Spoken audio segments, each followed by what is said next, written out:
maintenant, ah oui, j'ai oublié une chose, j'espère qu'elle est soir. J'ai une communication très importante à faire au conseil municipal à huis clos. Donc le conseil municipal sera à huis clos à la fin des débats. Donc si vous voulez savoir, il faut qu'on vote vite.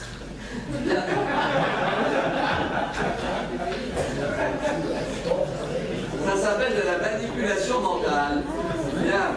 Alors le budget primitif, Madame Valette va prendre acte. Et nous allons passer à une fenêtre qui n'est pas américaine, mais qui va tenir la scène pendant plusieurs délibérations avec Philippe Bouvier. Et je vais m'éclipser, sinon je vais me retrouver dans un interrogatoire de police.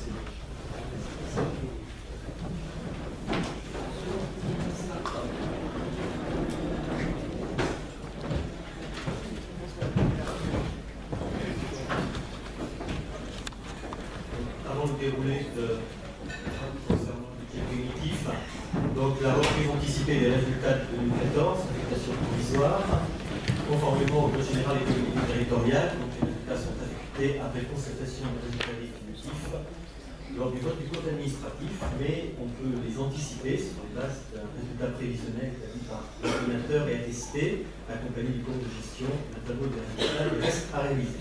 Donc, les comptes de l'exercice 2014 du budget vide font apparaître un résultat de la section de fonctionnement excédentaire de 6,5 millions, auquel il convient d'ajouter le résultat antérieur de 2,4 millions, soit un résultat cumulé de 8 980 000. Le besoin de financement en investissement de 3 145 000. Par ailleurs, les restes à réaliser en section d'investissement, en dépenses 4,9 millions, en recettes 3 145 000. Et donc, vu cette commission, je vous propose de reprendre par anticipation le déficit d'investissement de 3 145 000 et 0,01, ainsi que les restes à réaliser. Et également au compte 0,02, et par anticipation le résultat de fonctionnement, donc 4,9 millions correspondant au déficit d'investissement de 3 145 000 et au 1 756 000 du besoin de financement des restes à réaliser, et au compte 0,02 en fonctionnement, le solde du résultat d'exploitation qui nous sera bien utile pour faire face à tout ce qui nous arrive, donc de 4 080 000.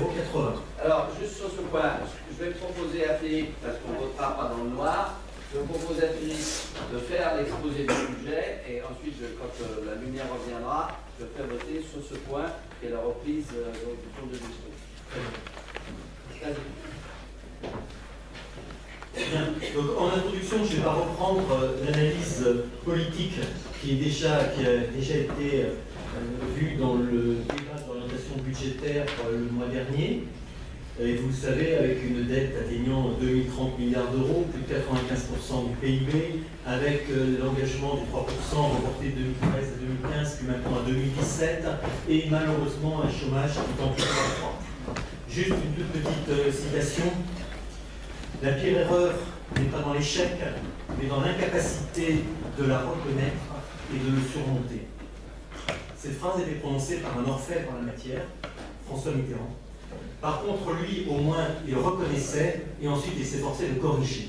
Là, il y a un contentement permanent et un électroencéphalogramme plat. Donc, concernant notre budget, donc c'est un véritable défi pour cet exercice 2015, avec à la fois une volonté forte de poursuivre nos actions en conservant la qualité de vie souhaitée par les Manceuniens, avec et en dégageant des priorités compatibles avec nos capacités financières, et ceci malgré les coups de rabot constamment répétés de la part de l'État. Donc vous avez ici sur cette diapositive donc le rappel de la baisse importante des recettes. Vous le savez, la DGF, je vous l'avais dit, les 11 milliards sur 3 ans dans le cadre du plan d'économie de 50 milliards, donc 3,7 milliards par an, 750 000 euros par an pour maison à la des droits de mutation, on en reparlera tout à l'heure. La nouvelle hausse également du fonds de péréquation intercommunale, qui a été fait par la finance en 2012, l'application de la réforme des écoles scolaires, les tensions sur les charges du personnel, et pour beaucoup extérieurs aux décisions de la mairie, la rénovation de la piscine, la poursuite d'un programme d'investissement conséquent, ce que je vous disais pour la qualité qu'on tient à assurer aux Manceuniens. Et également donc le fait que le budget intègre les résultats dégagés à l'issue de l'exercice 2014 ainsi que le report. Alors pour mémoire, le BP 2014 fin 2014 n'intégrait ni les résultats ni les reports du fait des élections qui suivaient, parce qu'on ne les avait pas fait au même moment, et donc il est difficile de comparer d'une année sur l'autre. Je le rappelle tout à l'heure, un autre tableau ne permettra que difficilement la comparaison. Donc vous avez le résultat, 8 982 000, le besoin de financement d'investissement, c'est ce que je disais tout à l'heure dans le petit texte que l'on va voter tout à l'heure, les 3 145 000. Donc on aboutit à un reste de 5 836 000. Ensuite, il y a le report des dépenses et de la passerelle. La passerelle, c'est pour 2 349 000 sur ce total de 4,9 millions. Le report de recettes, alors là, avec effectivement l'empreinte 2,5 millions auprès de la banque postale, donc là aussi 3 145 000, et un besoin de financement, donc d'1 756 000, soit un disponible en fonctionnement de 4 080 000. On était à 2,4 millions l'exercice précédent. Alors les grands agrégats qui sont à connaître, sur ce qu'il faut tous les avoir en tête, les 64,7 millions du budget ville, 42,9 millions fonctionnement, 21,8 millions investissement.